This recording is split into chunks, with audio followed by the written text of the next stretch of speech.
এই যেন 50,000 টাকা আছে, তুমি এখনই তোমার ম্যাডাম নিয়ে দিয়ে আসবা। জি স্যার, আমি এখনই যাইতাছি।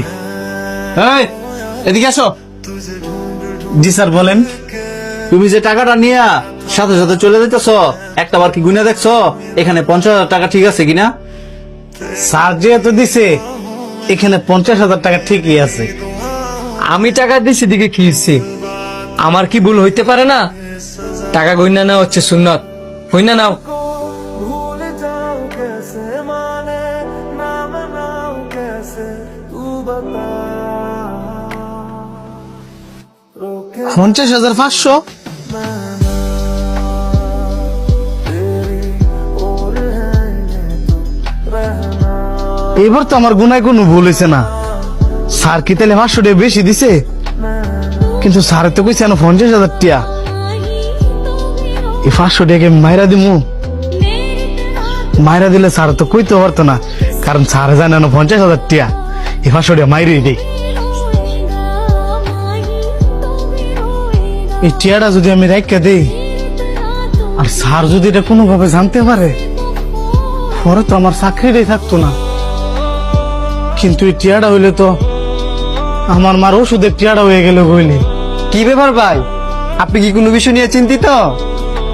না, তেমন কিছু না, তবে একটা ডিসিশন লইয়া অনেক চিন্তায় আছি। কিছুটা আমি শুনছি, আপনি চাইলে পুরো বিষয়টা আমাকে বলতে পারেন। আমার স্যারে 50,000 টাকা দিয়েছিল, ম্যাডাম রে দিতাম, কিন্তু এনে 500 টাকা বেশি। আমার এক মনে কইতেছে টিয়াটা রাইখা দিই, আরেক মনে কইতেছে টিয়াটা ফেরত দিয়ে দিই। আপনি টাকাটা ফেরত দিয়ে দেন। ফেরত দিয়ে দিতাম, কিন্তু ভাই এনে যে 500 টাকা বেশি, এটা তো কেউ জানে না।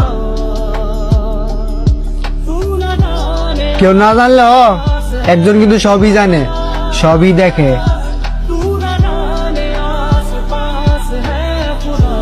এটা তো ভাইবা দেখি নাই। আপনার অনেক ধন্যবাদ স্যার। কি ব্যাপার, তুমি টাকা দিতে যাও নাই? স্যার আপনি ভুলে 500 টাকা বেশি দিয়ে দিছেন, এই কারণে আমি অর্ধেক রাস্তা গিয়েও আবার ফেরত আসছি। আমি 500 টাকা ভুলে দেই নাই, ইচ্ছা কইরা দিছি। তুমি তো চাইলে এই টাকাটা পকেটও করতে পারতা। স্যার এটা আমি কিভাবে করি? আপনি ধরেন না জানেন